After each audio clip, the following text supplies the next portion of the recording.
11월 12일 SBS 김성준 앵커가 뉴스를 끝내면서 이런 멘트를 했습니다. 오늘 SBS 미래 한국 리포트에서 나온 얘기입니다. 우리나라 청소년의 남과 더불어 사는 능력은 36개국 중 35등. 부모가 아이에게 남에 대한 관용을 가르치겠다는 의지는 62개국 중 꼴찌. 세계 최고 교육 수준을 가진 나라의 현실입니다. 뉴스를 마치겠습니다. 참 충격 아닙니까? 이 교육의 수준을 보면, 그리고 우리 부모님들의 자녀를 향한 이 교육열을 보면 전 세계 어느 나라를 가도 뒤지지 않을 만큼 우리나라가 최고입니다. 얼마 전에 우리 교회 성도님이, 그 따님이 지금 초등학생인데 요새 영어 공부를 한다길래 수준이 어느 정도 되는가 좀 그 학습지를 좀 갖다 달라고 그랬어요. 그래서 봤더니 초등학교 3학년인데요. 깜짝 놀랐습니다. 제가 그래도 좀 영어 공부를 좀 잘 했거든요, 학교 다닐 때. 그런데 저 학교 다닐 때 중3이나 고1 때 배웠을 만한 그 단어들, 그런 표현들을 초등학교 3학년이 지금 하고 있더라고요. 영어가 아예 과목별로 나눠져 있어요. 사회과학, 뭐 자연과학, 뭐 수학, 이렇게 다 영어로 그 여러 가지 학문들을 공부하고 있고요. 그래서 그 정도 수준이면 지금 미국에 가서 초등학교 3학년 공부를 해도 그렇게 뒤지지 않을 만큼의 그 수준의 공부를 하고 있더라고요. 저 깜짝 놀랐습니다. 이렇게 교육의 테크닉으로 보면 우리나라가 지금 세계 최고라는 거예요. 그런데 제가 다시 읽어드릴까요? 우리나라 청소년들이 남과 더불어 사는 능력은 36개국 중에 35등이라는 거예요. 요새 자녀들 다 한 가정에 하나 아니면 둘 아닙니까? 다 나만 알아달라고 그러는 거예요. 남에게 나를 맞추고 남을 인정하고 다름을 서로 좀 조정해가면서 사는 그런 사회성, 인성 교육이 지금 너무나 부족하다는 것입니다. 심각하다는 거예요. 이런 아이들이 자라면 이 사회가 어떻게 융합될 수 있겠습니까? 지금도 이 사회가 정치 색깔로 인해서 뭐 교육 수준, 경제 수준 다 지금 갈갈이 찢겨져 있는 이 한국 사회가 이런 아이들이 자라나면 얼마나 더 심각해지겠냐는 말입니다. 아이들이 이렇게 되는 것이 지금 누구 탓이라고요? 부모님 탓이라는, 여러분 탓이라는 거예요. 저 탓이고요. 부모가 아이에게 남에 대한 관용을 가르치겠다는 의지는 62개국 중에 꼴찌. 관용이라는 게 무슨 뜻이냐면요, 너그럽게 용서하거나 받아들이다. 이런 자세를 가지고 살아가면 손해보니까, 상처받으니까 너는 절대 그렇게 살지 말라 라고 하는 가치관을 지금 부모님들이 자녀들에게 전해주고 있다는 것입니다.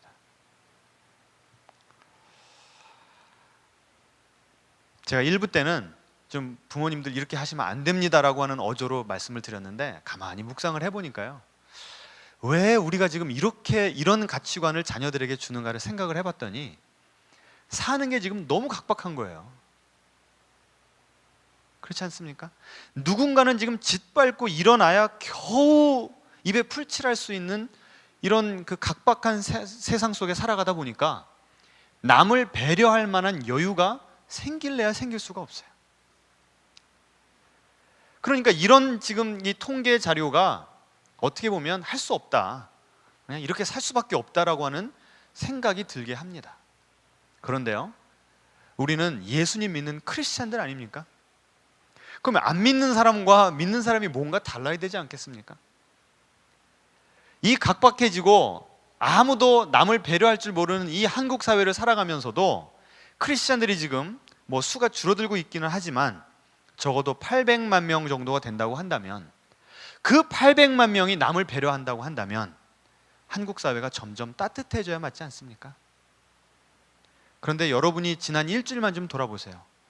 살아가시면서 저 사람이 나를 좀 생각하고 있구나, 나를 배려해 주는구나, 내가 보살핌을 받고 있구나 라고 하는 느낌을 받은 적이 얼마나 있었습니까? 가족 사이에서, 여러분 일하는 그 일터의 동료들 가운데 어떠셨습니까? 오늘 우리 좀 서로 인사하실 때 이렇게 했으면 좋겠습니다. 마음이 좀 따뜻해지십시다.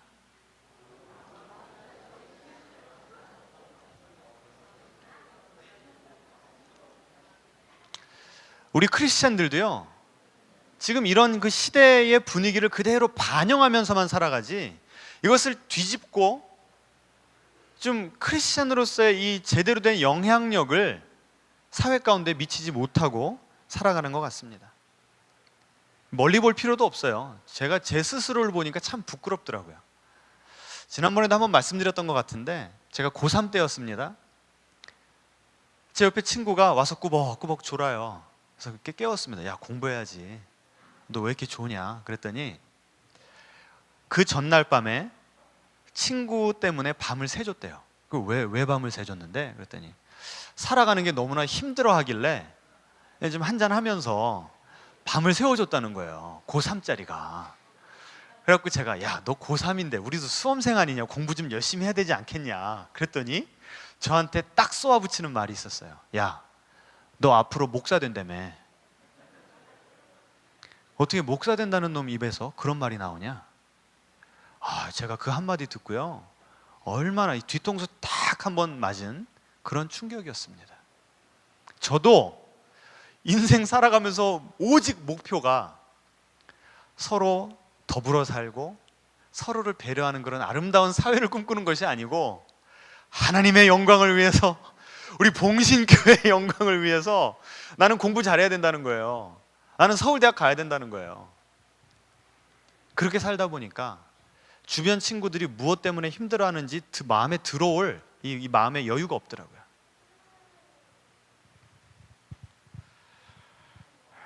그런데 이렇게 살다 보면요, 당장은 편할 수 있고 당장은 조금 더 부유하게 살 수도 있어요. 그런데 하나님은요, 우리를 처음 창조하실 때 서로가 서로를 돕고 서로가 서로를 의지하게끔 창조하셨습니다. 그렇게 살아야만 살아가는 맛을 느끼고 행복할 수 있게끔 우리를 설계하셨습니다. 여러분, 사람인자 어떻게 쓰죠? 두 사람이, 한 사람은 의지하고 있고 한 사람은 바치고 있는 것이 사람인자 아닙니까? 물론 항상 의지만 해도 문제고 항상 누구를 받쳐주기만 해도 문제겠지만, 우리가 인생 살아갈 때 어떻게 살아가라고 하나님께서 그런 한문 잘 연구해 보시면요, 거기에 복음이 들어가 있습니다. 서로 의지도 하고 서로 힘들 때 버팀목이 돼주는 그런 인간관계 속에서 우리가 이게 사는 맛이구나 라는 것을 느끼게끔 하나님께서 우리를 창조하셨다는 것입니다. 그런데 여러분, 그런 사람 사는 맛을 느끼면서 살고 계십니까?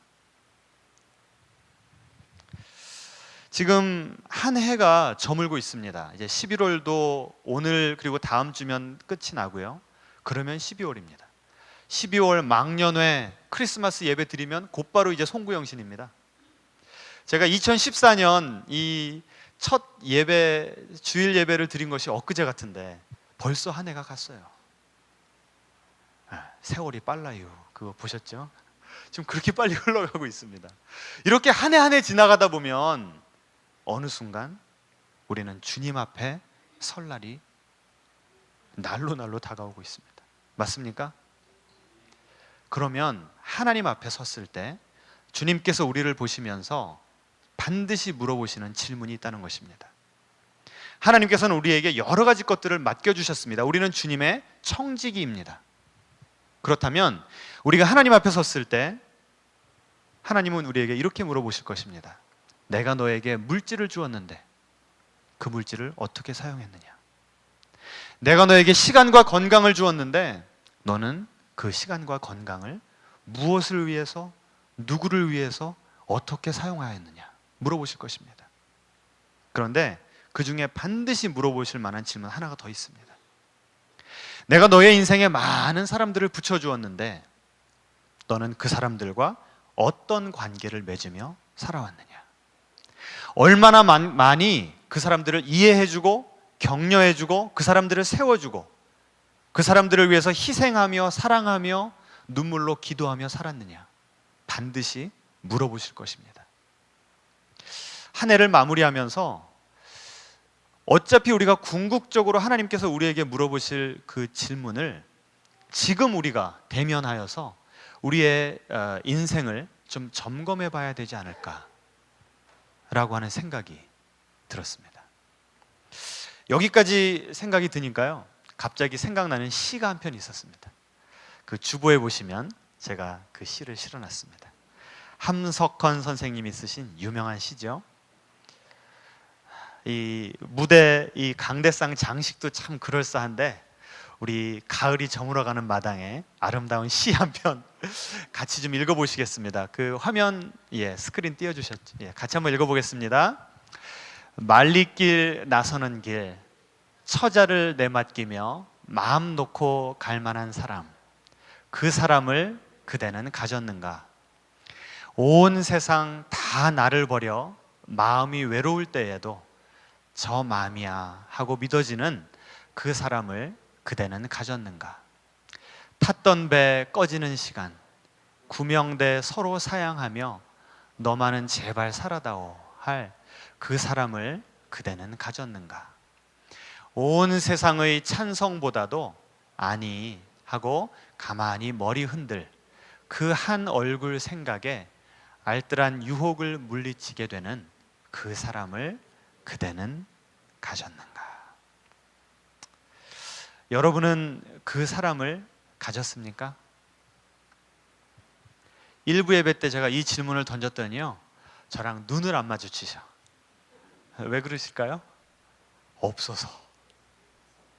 정말 여러분이 자신 있게 그래요, 저는 이 사람이 있습니다 라고 하신다면 여러분은 결코 인생을 헛살지 않으셨습니다. 그런데 만약에 저를 비롯해서 그 사람이 이 사람입니다 라고 할 그 사람이 없다고 한다면 우리는 이제 앞으로 어떻게 살아야 될지 심각하게 고민하시면서 삶의 방향과 가치관을 좀 점검해 봐야 되는 것입니다. 저는 이 질문을 던지면서 성경에 있는 인물들을 좀 생각을 해봤습니다. 여러분, 예수님이 그 사람 가졌습니까? 예수님이 이 세상을 뜨실 때, 십자가에서 돌아가실 때 남겨진 가족이 누가 있었습니까? 형제들 빼고 어머니가 계셨죠. 그 어머니를 누구에게 맡겼습니까? 요한에게 맡겼죠. 그럼 이 시에 따르면 예수님은 그 사람을 가진 분입니까? 못 가진 분입니까? 가진 분이시죠. 또 다윗, 사울 왕이 그렇게 자기를 시샘에서 죽이려고 했어요. 그런데 자신의 목숨을 걸고 이 다윗을 도와주고 지지해주고 격려해준 아주 좋은 영혼의 친구가 있었습니다. 누구였죠? 요나단. 그럼 다윗은 그 사람을 가진 사람이죠. 참 복된 인생을 산 그런 사람들이었습니다.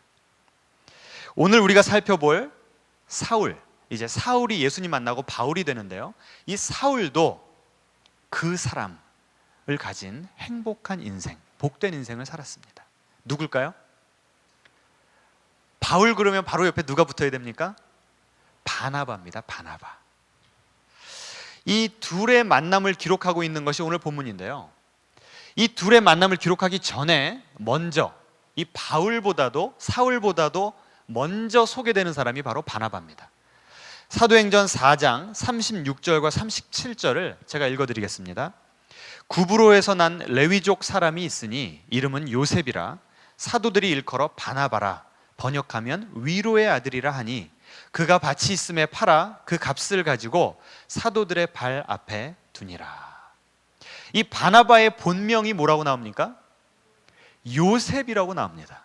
그런데 초대교회 사람들은 이 요셉을 부를 때 요셉이라고 하지 않고 누구라고 그랬다고요? 바나바라고 했답니다. 이 바나바가 별명인 거예요. 그런데 그 바나바의 의미가 뭐라고요? 위로의 아들. 이 바나바는 가는 곳마다 얼마나 위로하고 격려하고 다독거리기를 잘해주는지, 그냥 그 사람만 있으면 갈등이 있었던 곳도 다 평안해지고, 시르에 빠졌던 사람들이 새 소망을 얻고, 그냥 가는 데마다 이 사람은 죽은 것을 살려내는 놀라운 그런 그 달란트를 가진 사람이었습니다. 그래서 초대교회는 이 요셉이라고 하는 사람을 부를 때 절대 요셉이라고 하지 않고 별명인 바나바라고 불렀다는 것입니다. 자, 그런데 궁금하죠? 왜 이 사울에게는 그 사람을 가졌는가라고 물어봤을 때 바나바라고 하는 사람이 있었는데, 그리고 사도행전을 계속 읽어보시면 바나바라고 하는 사람은 사도행전 13장인가요? 거기서 이제 거의 거기까지만 나오고 그 뒤부터는 사울이, 변화된 바울이 주인공으로 등장합니다. 그러면 이 사울이 나오기 전에 왜 먼저 이 바나바를 소개를 했을까? 오늘 본문을 보시면 나옵니다.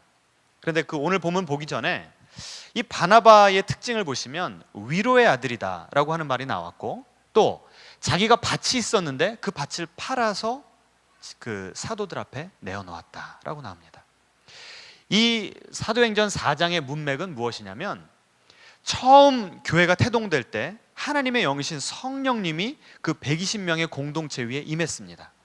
그렇게 임하다 보니까 지금까지는 이 사람들이 살아갈 때 내 가족, 내 인생 아주 이기적으로만 살아왔었어요. 그런데 성령님이 임하시고 나니까 이제부터는 다른 사람들이 보이기 시작하는 거예요.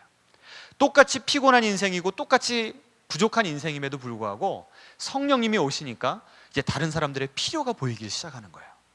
그래서 그 교회 사람들 가운데 어떤 일들이 벌어졌냐면, 밭을 팔고 집을 팔아가지고 엄청난 헌금을 하는 사람들이 늘어나기를 시작했어요.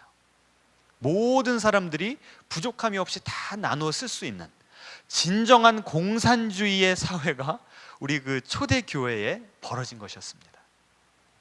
자, 그런 가운데 유독 그 교회에다 헌금을 한 사람들이 많이 있었음에도 불구하고 바나바라고 하는 이름 한 명만 등장합니다. 왜냐하면 이제 사도행전 9장에 가시면 이 바나바가 다시 등장하기 때문에 그렇습니다. 자, 오늘 본문을 한번 보실까요? 오늘 본문에 26절에 보시면 사울이 예루살렘에 갔다 이렇게 나옵니다. 그런데 그 바로 전절에 보시면 25절에서는 사울이 어느 순간에, 그 전까지는 예수님 믿는 사람들을 감옥에다 가두고 죽이다가 예수님을 다메섹으로 가는 길에 만나고 나서는 인생이 180도 달라지는 거예요. 그 다음부터는 예수님이 하나님의 아들이시라고, 예수님이 구약에 계시된 예언된 메시아라고 선포하면서 다닙니다. 그러니까 유대교 사람들이 이제 죽이려고 하는 거예요. 반역자이기 때문에, 배신자이기 때문에. 그래서 다메섹에서 더 이상 있지 못하고 도망가는 내용이 나옵니다. 그런데 갈라디아서에 보시면 25절과 26절 사이에 3년이라고 하는 간격이 있음을 알게 됩니다. 다메섹에서 도망쳐 나와서 사울이 아라비아 사막에서 3년간 아주 인텐시브하게 이 영성 훈련을 받은 것입니다. 그래서 이제 그 훈련 과정을 다 마치고 이 사울이 이제는 예루살렘에 가서 제대로 복음을 전파하기 위해서 엄청난 의욕을 가지고 흥분된 상태로 지금 예루살렘으로 간 것입니다. 그런데 26절에 보니까 사울이 예루살렘에 가서 제자들을 사귀고자 하나. 이 사귀다라고 하는 헬라어 단어는 접착제로 붙이다라고 하는 그런 그 원래의 의미가 있습니다.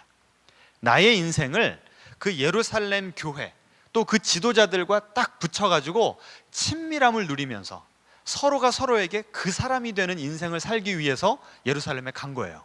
그런데 그 제자들의 반응이 어땠나 하면 다 어떻게 했다고 나옵니까? 두려워하여 그가 제자됨을 믿지 아니하니라. 왜 두려워했을까요? 3년 전까지만 해도, 예수님 만나기 전까지만 해도 이 사람이 많은 크리스찬들을 잡아 죽였거든요. 사도행전 7장에 보시면 스데반이라고 하는 사람도 바울이 선동을 해서 돌에 맞아 죽습니다. 그리고 그 스데반이 입던 옷을 사울의 발 밑에다가 놓습니다. 그러니까 그 정도로 이 사울이라고 하는 사람은 앞장서서 교회를 핍박하던 인물이었다는 것입니다. 그러니 그 사람이 예수님 믿었다고 하는 게 이 초대교회 성도들이 볼 때 안 믿어지는 거예요. 이 사람이 3년 동안 어디 없어졌다 다시 나타났는데 교회 와가지고 괜히 예수님 믿는 척 해가지고 다 옥에 가두든지 죽여버릴까 봐 아무도 믿질 않는 거예요. 여러분, 양쪽 입장이 다 이해가 되지 않습니까? 사울은요, 이제 3년 동안 하나님 앞에서 철저하게 훈련받았어요. 이제 쓰임받을 시간이 되었다고요. 불이 타요 지금. 그런데 나를 안 받아들여주는 거예요. 얼마나 상심하겠어요? 하지만 교회에서 입장에서 보면 저 사람 못 믿겠는 거예요. 게다가 그 교회에는 사울이 죽인, 그 죽임을 당한 순교자의 유가족들이 있었을 것입니다. 그 예루살렘 교회에는 사도 바울이 옥에 집어넣은 사람들, 그랬다가 풀려났든지 아니면 아직도 감옥에 있는 사람들이 분명히 있었을 것입니다. 그러니 그 원수, 철천지 원수를 우리 교회 안에 받아들인다? 그건 말이 안 되는 거죠. 이렇게 양쪽 입장이 다 이해가 되는데 그 중재자가 나서기 시작합니다. 자, 26절만 보더라도 사울을 제자들이 두려워했다고 나오는데 28절 가보겠습니다. 사울이 제자들과 함께 있어 예루살렘에 출입하며. 아니 26절에만 봤을 때는 제자들이 사울을 두려워했는데 한 절 건너떠서 28절에 가니까 어떻게 했다고요? 제자들과 함께 있어. 아까 접착제로 붙인다고 했듯이 완전한 그 교제, 서로 믿고 신뢰하고 존중하는 그 교제가 이루어졌다는 것입니다. 아니 그러면 어떻게 불신하고 두려워하던 관계에서 믿고 용납하는 관계가 될 수 있냔 말입니다. 그 핵심 키가 27절에 있습니다. 우리 같이 한번 27절 한 목소리로 봉독하겠습니다. 바나바가 데리고 사도들에게 가서 그가 길에서 어떻게 주를 보았는지와 주께서 그에게 말씀하신 일과 다메섹에서 그가 어떻게 예수님의 이름으로 담대히 말하였는지를 전하니라. 이 전하다라고 하는 헬라어의 뜻은 자세하게, 상세하게 설명해 주다라고 하는 뜻입니다. 평소에 바나바가 워낙 영향력 있는 인물이었고 워낙 사람들을 격려하다 보니까 다들 이 사람의 말이면 다 들었다는 것이에요. 그러니까 그렇게 믿을 수 없고 밉고 두려워하던 존재인 사울을 바나바의 말 한마디 듣고 다 용납하기로 결정을 한 것입니다. 그럼 한번 이렇게 뒤집어서 생각해 볼 수가 있죠. 만약에 바나바라고 하는 인물이 없었다면 우리가 아는 사울에서 바울로 변한 이 사도가 그만큼 위대하게 하나님의 일을 할 수가 있었을까? 아마 불가능했을 것입니다. 하나님께서는 왜 사도행전 4장에다가 바나바를 먼저 소개하셨냐면 사울이 바울 되는데 그 위대한 역사를 이루도록 하나님께서 택하신 후에 바나바를 통해서 교회에 용납받게 하심으로 하나님의 일을 이루셨다는 것을 보여주신 것입니다. 사울의 입장에서 보면요, 바나바가 인생의 최대의 은인입니다. 그렇게 고마울 수가 없어요. 이런 관점에서 보면요, 아까 제가 그 질문 던졌죠. 우리는 그 사람을 가졌습니까? 그 사람은 어떻게 보면 우리의 노력으로 우리에게 찾아오는 것이 아니고 하나님께서 예배해 주시고 하나님께서 섭리 가운데 우리 인생에 보내주셔야만 우리가 그 사람을 만날 수 있다는 것입니다. 아멘이십니까? 여러분, 이 만남의 축복을 놓고 기도하셔야 됩니다. 우리 자녀들이 이런 바나바와 같은 인물을 만나게 해주시라고 기도하시기 바랍니다. 내 노력으로 되는 게 아니에요. 하나님께서는 이 망나니 같은 사울을 다메섹 도상에서 만나주시고 영성훈련까지 시켜주셨어요. 그런데 아무리 준비가 된들 교회 사람들이 이 사람을 받아줘야만 함께 사역을 할 수 있지 않겠습니까? 교회 사람들은 사울을 믿지 않을 것을 너무나 잘 아셨기 때문에 열린 마음, 다른 사람들을 다 포용할 수 있는 이 위로의 아들인 바나바를 미리 예비하셔서 교회와 사울 그 중간에 중재자로 사용하셨다는 것입니다. 자, 그렇다면 그 사람은 하나님의 은혜로 우리 인생 가운데 찾아온다고 한다면 그럼 우리가 할 일은 아무것도 없는 것입니까? 제가 볼 때 오늘 제가 좀 더 강조하고 싶은 건 이겁니다. 우리 스스로가 그 사람이 되어야 된다는 것입니다. 우리 좀 서로 인사하시겠습니다. 내가 당신에게 그 사람이 되어드리겠습니다.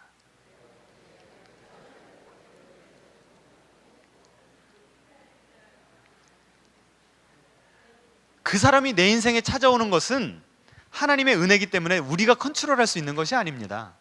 하지만 우리가 할 수 있는 것이 분명히 있는데 무엇이냐면 우리가 다른 사람들에게 그러한 생명의 은인, 인생을 돌아놓고 봤을 때 나는 그 사람 없었으면 내가 지금 이 자리에 설 수 있었을까 하는 그런 감사한 마음을 갖는 그 사람이 우리가 될 때 우리를 통해서 하나님께서는 많은 지도자들을 배출해내실 수가 있다고 하는 것입니다. 그러면 우리가 어떻게 하면 그 사람이 될 수가 있을까요? 세 가지만 말씀드리겠습니다. 첫 번째로 넉넉한 마음이 있어야 됩니다. 점점 이렇게 우리가 피곤하게 너무나 분주하게 살아가다 보니까 마음이 여유가 없죠. 그런데 성령님께서 우리 마음속에 오시면 아무리 피곤하고 아무리 쪼들리고 아무리 각박하게 살아간다고 할지언정 성령님이 우리 마음속에 오시면 우리가 주님의 마음을 닮아가게 됩니다. 이 바나바가요, 어떤 분들은 그렇게 생각하실 수가 있어요. 여기 보시면 밭을 팔아서 바쳤다. 에휴, 바나바는 부자였더만, 돈이 있으니까 좀 여유가 있지. 물론 그렇게 생각하실 수도 있습니다. 하지만 물질의 여유가 있다고 다른 사람들을 섬길 수가 있나요? 반드시 돈이 많다고 섬길 수 있는 것은 아닙니다. 마음의 여유가 있어야만 다른 사람들을 섬길 수가 있는 것입니다. 또 어떤 분들은 그러실 수가 있어요. 바나바는 타고난 성품이 착해서 그래서 이렇게 다른 사람들을 잘 섬길 수가 있는 거 아니냐. 물론 맞지요. 우리 중에는 기질상 워낙 태어나기를 착하게 태어나가지고 인격이 참 훌륭하게 태어난 분들이 있어요. 그런데 성령님이 우리 마음 가운데 오시면 어떤 일이 벌어지냐면 우리 각자 타고난 기질이 있지 않습니까? 그 기질 중에 장점은 부각이 되고 단점은 보완이 됩니다. 그래서 이 바나바가 초대교회의 원수였던 사울을 잘 받아들일 수 있었던 이 좋은 마음은 타고난 기질도 있었지만, 좋은 성품을 타고나기도 했지만 플러스 뭐였다고요? 성령님의 은혜가 있었다는 것입니다. 우리에게도 좀 이런 은혜가 임했으면 좋겠습니다. 여러분은 우리 봉신교회 오실 때 이 교회 참 따뜻하다, 사랑이 있다 라고 느끼십니까? 아니면 이놈의 교회는 몇 년을 다녀도 항상 그냥 낯설어, 혹시 이런 느낌이 들지는 않으십니까? 우리가 좀 서로가 서로에게 바나바와 같은 그런 따뜻한 마음을 좀 표현할 수 있는, 그래서 우리 교회로 오셨을 때 이 히터가 틀어져 있지 않더라도 좀 포근함을 좀 느낄 수 있는 그런 봉신교회로 아름답게 거듭나기를 주님의 이름으로 축원합니다. 두 번째 특징이 있었습니다. 무엇이었냐면, 만약에 바나바가 단지 마음만 좋은 사람이었잖아요. 그러면 이런 사람들은 사기당하기 십상입니다. 맞습니까? 이런 사람들은요, 무조건 그냥 무턱대고 보증서 줬다가 쫄딱 망하기 십상입니다. 그런데 바나바가 가진 장점 중에 하나는 무엇이냐면 주도 면밀하게 사울을 관찰하고 분석했다는 거예요. 단지 마음만 좋았던 사람이 아니라는 것입니다. 27절 다시 보세요. 바나바가 데리고 사도들에게 가서 설명을 했는데 그 설명의 내용이 무엇이냐면, 사울이 어떻게 다메섹 도상에서 주를 만났는지, 주께서 그에게 말씀하신 일과 다메섹에서 그가 어떻게 예수의 이름으로 담대히 말하였는지, 이것이 정말 사실이었는가, 사울이 정말 예수님 만나고 진정으로 회심의 경험을 한 사람이 맞는가, 진정으로 회심한 다음에 그의 인생 가운데 성령의 열매가 맺혀지고 있는가를 철저하게 점검했다는 것입니다. 무턱대고 내가 사람이 좋으니까 나의 등쳐 먹을 것을 알면서도 그냥 바보같이 받아들여주는 그런 나이브한, 그런 나이브하다는 게 영어로 한국말로 뭐죠? 약간 좀 그런 나이브한 사람은 아니었다는 거예요. 제가요 에스베리 신학교에서 공부할 때 한 목사님을 만났습니다. 저와 나이도 비슷하고 그분의 아버지도 목사님이시고 최근에 은퇴를 하셨대요. 그래서 여러 가지 좀 비슷한 것이 많아서 친해졌는데, 그 목사님이 그러시는 거예요. 저희 아버지가 일평생 목회를 하셨는데 은퇴하시면서 이제 이 목사님도 새로 그 담임 목사를 이제 막 시작을 하시는데, 담임 목사의 첫 발걸음을 내딛는 나에게 아버지 목사님이 이런 조언을 해주셨대요. 딱 한마디: 절대 아무도 믿지 말아라. 일평생 목회하시고 그 목회의 결론으로 이제 새로운 담임 목회의 길을 걸어가는 아들에게 해주시는 그 인생을 축약한 말씀이 뭐라고요? 절대 아무도 믿지 말라는 거예요. 그 말을 제가 듣는데요, 얼마나 씁쓸하든지. 그 일평생 목회를 마치고, 야, 목회는 참 할만하다. 내가 목회하면서 하나님의 사랑, 성도들의 사랑을 얼마나 많이 받았는지, 하나님께서 나를 이렇게 귀하게 들어 쓰셨구나, 너에게도 그런 똑같은 축복이 임하기를 원한다. 원래 좀 이렇게 멘트가 나가야 되는 거 아닙니까? 그런데 그 원로 목사님은요, 얼마나 사람들에게 치였는지. 좀 믿어주고 키워주면은 배신 때리고 나가고 성도들 끌고 부목사가 나가버리고 막 이런 일들을 수없이 겪었다는 거예요. 그러니까 이제는 아무도 안 믿는다는 거예요. 혹시 우리 가운데도 처음에는 순수하셨는데, 처음에는 다른 사람들을 받아줄 넓은 마음의 여유도 있으셨는데, 그 여러 번 이렇게 사람에게 뒤고 나니까 이제는 아무도 믿기 싫어하는 그런 마음이 혹시 우리 가운데 있지 않습니까? 제가 좀 간절하게 기도하기는 우리 가운데 좀 성령님께서 위로의 은혜, 치유의 은혜를 베풀어 주셔서 이런 그 쓴 뿌리들이 좀 다 주님 앞에 녹아지기를 축원합니다. 그래서 좀 다시 사람들에 대한 기대가 생겼으면 좋겠어요. 그런데 그 기대도 무턱대고, 그래 이제 하나님이 나를 치유해 주셨으니까 이제는 누구나 다 한번 믿어보리라 이러시면 또 뒤입니다. 맞습니까? 이 바나바처럼 정말 이 사람이 믿을 만한 사람인가 철저하게 뒷조사해 보세요. 보세요. 지금 이 초대교회 제자들은요, 사울이라고 하는 사람을 제대로 봤습니까? 못 봤습니까? 못 봤죠. 사울에 대한 소문만 들었던 것입니다. 그러니까 이 사람을 볼 때 교회의 적, 살인자 이렇게만 본 거예요. 그런데 바나바는 사울을 볼 때 자기가 가진 모든 선입견을 다 내려놓고 사울을 인간 대 인간으로 살펴본 그런 눈이 열려 있었던 사람이었다는 것입니다. 제가 전에도 한번 말씀드렸던 것 같은데요, 제가 아는 한 자매가 한 청년과 사랑에 빠지게 됐어요. 그래서 결혼까지 생각을 했기 때문에 이제 그 자기 어머니에게 얘기를 했답니다. 어머니, 저 사랑하는 사람이 생겼어요. 그래? 어디 출신이냐? 전라도요. 안 돼! 그래서 결국 헤어졌습니다. 그 남자 청년이 어떤 사람인지 만나기도 전에 그 선입견 때문에, 그러니까 이 청년을 본 것이 아니라 자기 선입견을 본 거죠. 그래서 그 아름다운 만남의 기회를 놓친 것이에요. 이 제자들도 사울을 볼 때 똑같이 했다는 것입니다.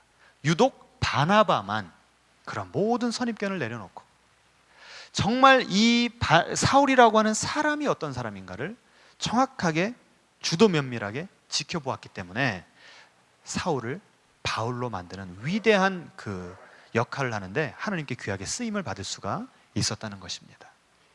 여러분은 사람을 볼 때 어떻게 바라보십니까? 여러분은 어떤 선입견이 있으세요?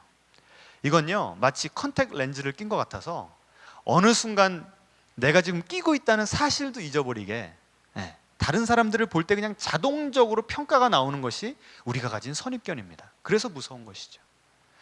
성령의 능력으로 우리의 그 선입견이 좀 벗어지고 사람을 있는 모습 그대로 좀 정확하게 분석할 수 있는 눈이 열리게 되시기를 주님의 이름으로 축원합니다. 마지막으로 주도 면밀해야 됩니다. 하지만 주도 면밀하게 사람들을 정확하게 분석하는 사람들의 특징이 있어요. 뭐냐면 다른 사람들의 장점보다는 단점이 더 잘 보인다는 거예요. 그런데 이 바나바가 위대한 그 사람이 될 수 있었던 때는 사람들을 볼 때 정확하게 분석을 하지만 동시에 이 사람의 장점을 볼 수 있는 눈이 있었다는 것입니다. 지금 현재의 모습을 보기보다는 앞으로 되어질 아름다운 모습, 가능성을 보고 이 사람을 믿어주고 이 사람에게 투자할 수 있는 그런 마음이 바나바에게 있었다는 것입니다.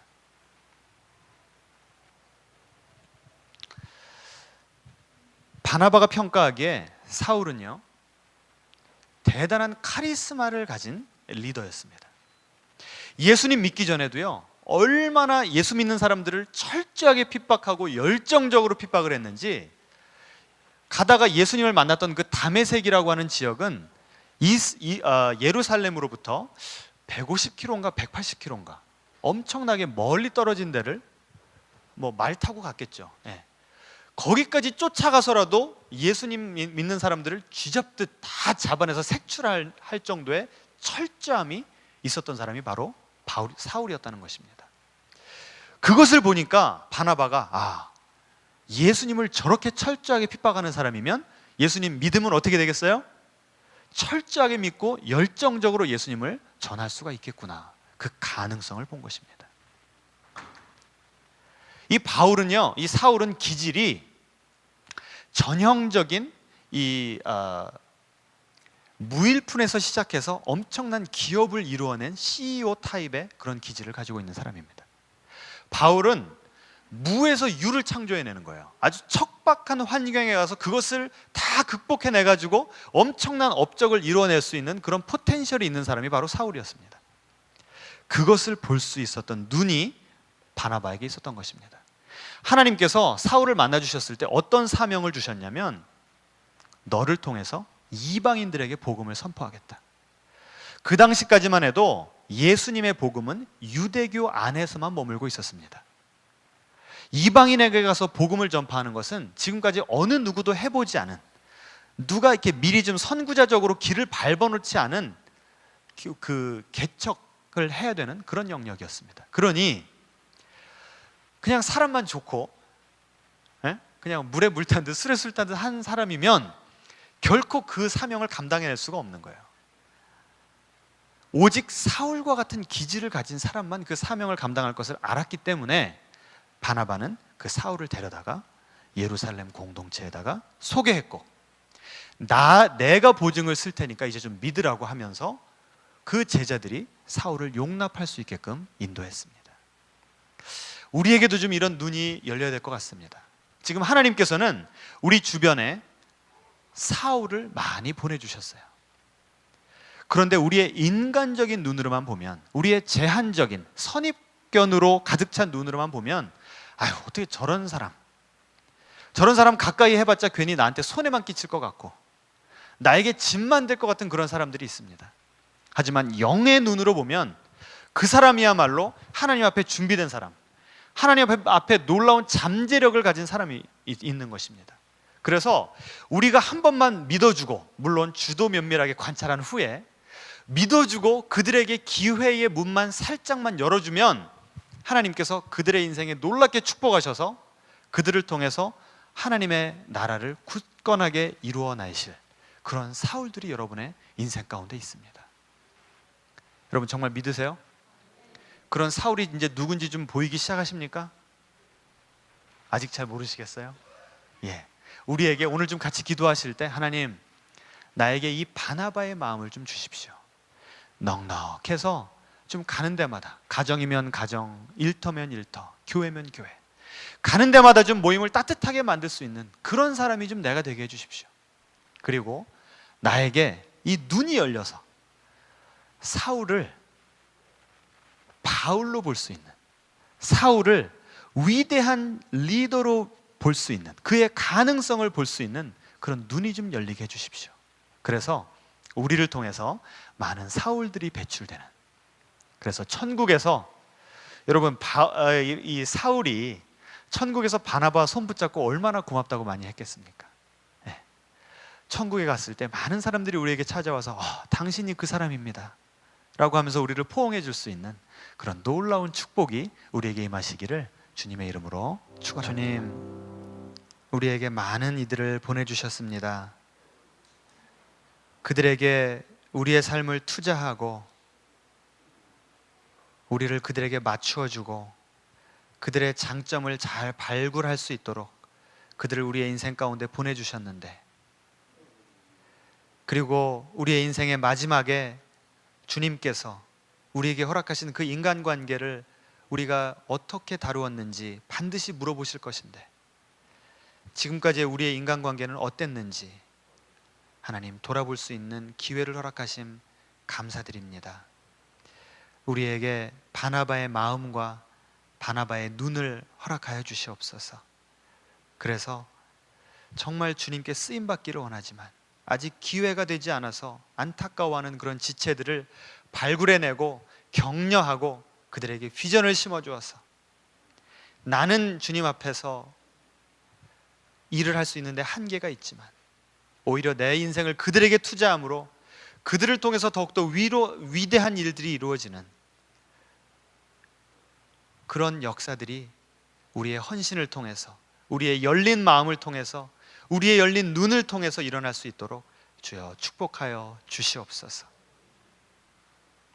우리의 인생을, 그리고 우리가 터치할 사울들의 인생을 주님께 맡겨드리며 예수님의 이름으로 기도합니다. 아멘.